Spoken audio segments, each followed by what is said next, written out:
So இப்போ நம்ம posture கரெக்ஷனால நம்மளோட கட் பிரெயின் கனெக்ஷன் எப்படி இம்ப்ரூவ் ஆக போகுதுன்றது பார்க்கலாம். ஸோ posture கரெக்ஷனாலே நம்மளோட ஸ்பைனை தான் அலைன் பண்ண போகுது, மசில் இம்பேலன்ஸை ப்ரிவென்ட் பண்ண போகுதுன்னு நம்ம நினைப்போம். ஆனால் அதையும் தாண்டி இது இன்டர்னல் ஆர்கன்ஸையும் அஃபெக்ட் பண்ணுது. அது எப்படின்றது ஸ்லவுச் பண்ணி உட்காரும் போது என்ன ஆக போகுது அப்படின்னா உங்களோட இன்டர்னல் ஆர்கன்ஸ் எல்லாமே வந்து கிராம்டப்பா ஆக போகுது. அதுக்கு வந்து ஸ்பேஸே இல்லாம ஆகும். ஸோ அதனால அதோட ஒர்க் எஃபிஷியண்டா பண்ண முடியுமா? இல்லை. அதனால நம்ம எப்பவுமே வந்து ஒரு ப்ராப்பர் போர்ஷன் மெயின்டைன் பண்றதுனால நம்மளோட இன்டர்னல் ஆர்கன்ஸ்க்கு வந்து அதுக்கு தேவையான ஸ்பேஸ் ப்ரொவைட் ஆகும். அதனால அவங்களுக்கு வந்து ப்ராப்பரா பிளட் சப்ளை போகும், தர்பை அவங்களோட டைஜஷனும் இம்ப்ரூவ் ஆகும். அதே மாதிரி கொஞ்சம் சாப்பிட்டா கூட எனக்கு ரொம்ப ப்ளோட்டடா ஃபீல் ஆகுது, சாப்பிட்டு கொஞ்ச நேரம் கழிச்சு எனக்கு ஆசிட் ரிஃப்ளெக்ஸ் வருதுன்னா நீங்கெல்லாம் சாப்பிடும்போது கண்டிப்பா ஒரு ப்ராப்பரான பாஸ்டர் மெயின்டைன் பண்ணி சாப்பிடுங்க.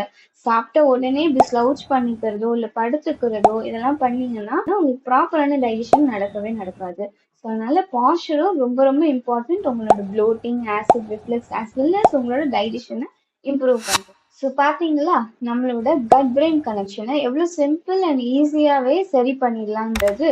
ஸோ இந்த வீடியோவை உங்கள் ஃப்ரெண்ட்ஸ் அண்ட் ஃபேமிலிக்கு ஷேர் பண்ணி இந்த விஷயத்த எல்லாமே ஃபாலோ பண்ண சொல்லுங்க. பாய்.